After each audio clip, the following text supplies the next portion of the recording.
La parole est à Monsieur Frédéric Petit.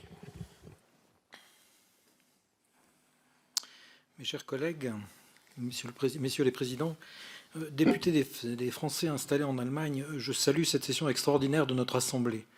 Je me réjouis que nous ayons pu auditionner ensemble les ministres de l'Intérieur.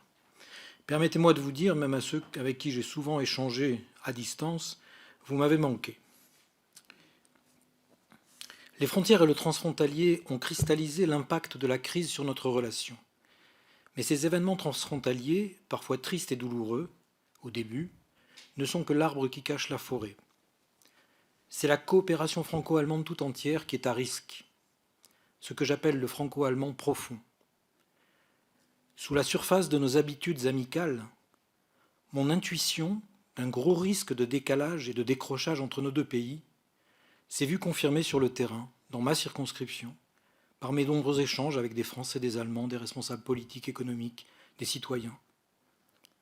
Par contre, le franco-allemand a tenu là où il était institutionnalisé dans le concret, à l'OFAGE, dans les entreprises, dans les domaines scientifiques, universitaires, dans les échanges entre citoyens, éducatifs, culturels, là où nous ne pouvons plus agir sans l'autre, ces domaines si nombreux où il n'y a plus ni français ni allemand, où il y a des franco-allemands. C'est le chemin que je propose à notre Assemblée. Nous avons échangé avec de nombreux collègues.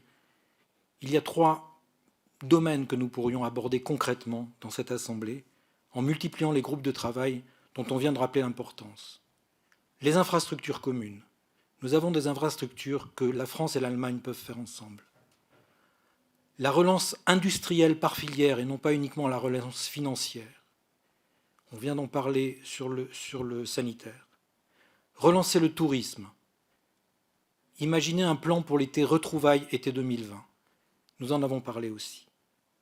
Nos concitoyens français, allemands, franco-allemands ont besoin de réentendre et de partager une parole commune, forte et proche. Je vous remercie. Merci, chers collègues. La parole